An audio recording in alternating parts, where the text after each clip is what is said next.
There's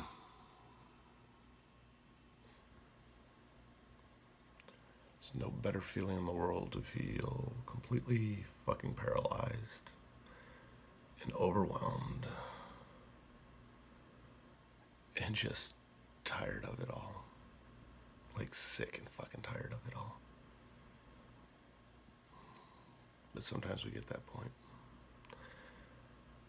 And it's exhausting, and we wear ourselves out, and all you can do is make sure that you don't hurt yourself, you don't hurt anyone else,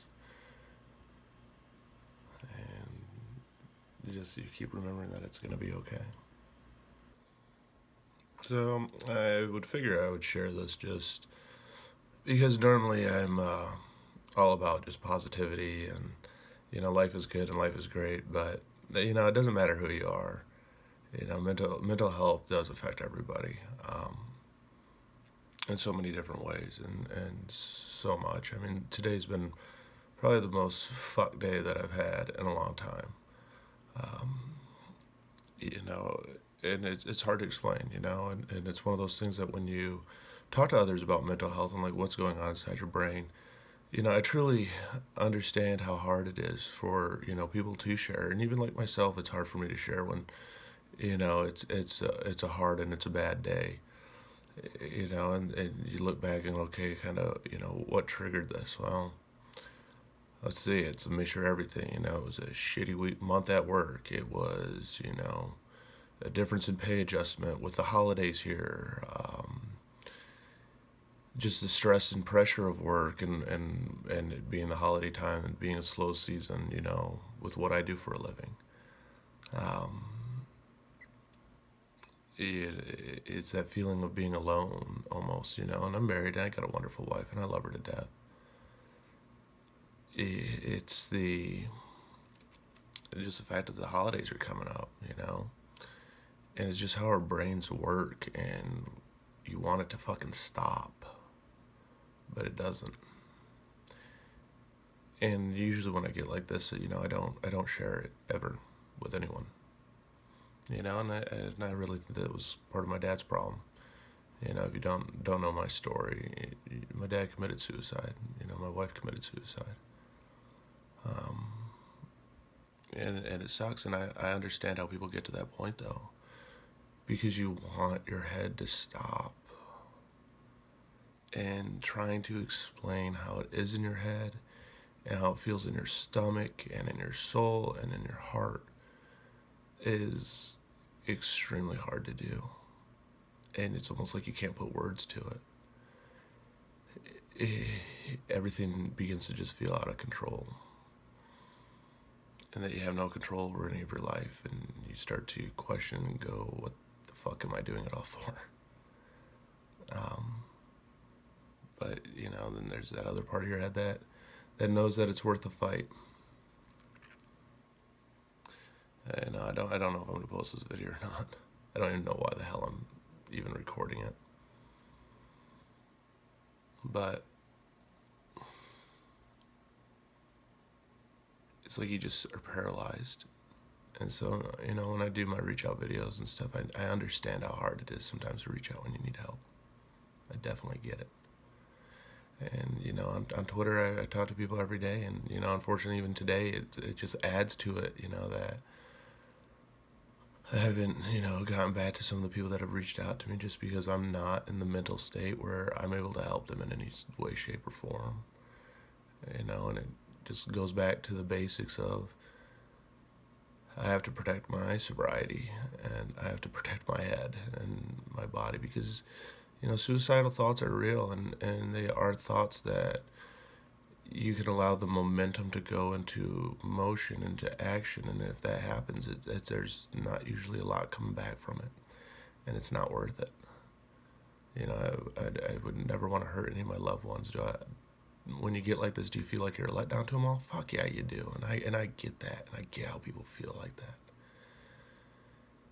Because I feel like that, I mean, even right now, if I was to talk to my wife, she'd tell me that I'm doing an amazing job. And if I was to talk to my boss, he'd say, hey, it was a shitty month, everything's all right. But it doesn't feel that way inside my head. And that's not what, the voices in my head are saying, in a sense. But, just know that you're not alone, and you see all these people out there, and you think everybody has this great, wonderful, beautiful life, and that yours is the exception. And why does mine suck? It doesn't. Everybody goes through this shit. You're not alone. And no matter how hard it hurts, and no matter what you feel like inside, you're not alone. And that's why I can relate to a lot of times people when I talk to them. Is just, I get it, man. I've been there. I know how hard it is to talk about emotions, especially being a guy. I got a fucking ego. I'm supposed to be strong. How does that work out? But yeah, I mean, this is what mental illness looks like. I can put on a fucking fake smile like no other. Go out into the world and it's beautiful and it's wonderful and I'm just great and how are you? And inside, I don't want any part of it. And that's what mental illness is, and that's what depression is. That's what anxiety is. It's not like a light switch. I wish it was. Otherwise, today I'd be flicking that switch up and down like a motherfucker. But it's not. And all you can do is you pick up the pieces and you keep putting them back together as well as you can as they keep crumbling apart. And you know what? You just hope that you wake up tomorrow and it's a better day, and it will be. It will be. It always has to be. That's what the hope is for. But yeah, I figure I would maybe share what it's like to just fucking have that mental breakdown where you just start to isolate yourself and you start to mentally go sideways. Is it embarrassing? Fuck yeah, it is. Is it something that I really care to share? Not really, but I will. And if you've talked to me, you know that I'm a very positive, very optimistic person, and sometimes, the words that we say aren't what we feel inside. And just remember that when whoever you run into, whoever you talk to, whoever you see, remember that it could be them or it could just be a mask. You never know. But that's what it's about, though. It's about people helping people. I really, truly fucking believe that. But anyway, yeah, that's what mental illness looks like, and that's what depression looks like, and anxiety and stress, and what the holidays can do to us. But anyway, I hope that everybody having a good day. It's funny, I'm having a fucking meltdown day. And it's kind of cool, I will say this, that, it's nice to actually hear from people that actually give a shit. It's always a breath of fresh air. It's, when people talk about triggers, what triggers this? It's like, you like with me personally, it's a lot. It comes down to money, it comes down to work, it's finances, holidays, fucking everything. It's all just getting overwhelming. That's what happens. And whenever I've gotten like this, it's not like I've worried about hurting myself. I never kept a gun, bought a gun, because when I drank, I was a extremely manic depressive person. And yeah, I probably would have taken my life if I had a gun. It would have went quick and easy. But it just gets overwhelming. And that's where a lot of times people turn to alcohol or they turn to drugs and stuff, because it's like you numb this feeling and you don't have to work through it. And it's kind of the quick and easy way out and makes everything what we think is normal again. But you know what, if I was to do that, as soon as I get sober, all the shit that I just ran from is still there. That's why it's never worth it. I really don't fucking know why I'm doing this, like even sharing this.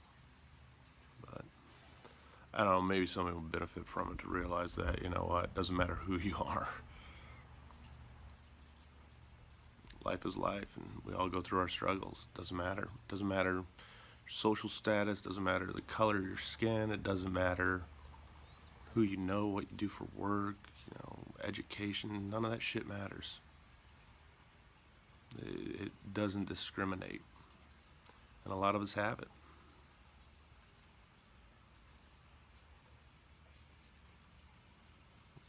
That's life, though. Just keep fighting forward.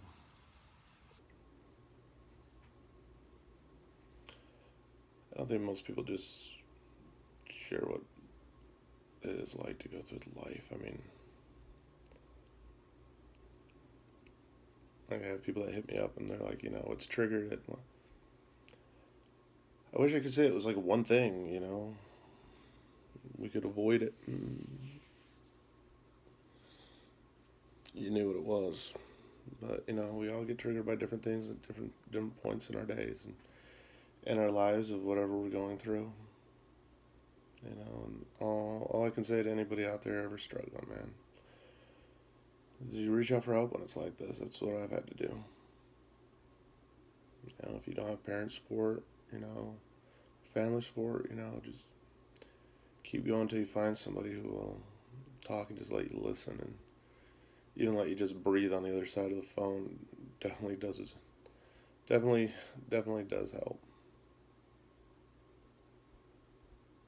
But anybody out there who goes through this, I get it. And you're a hell of a warrior for doing it.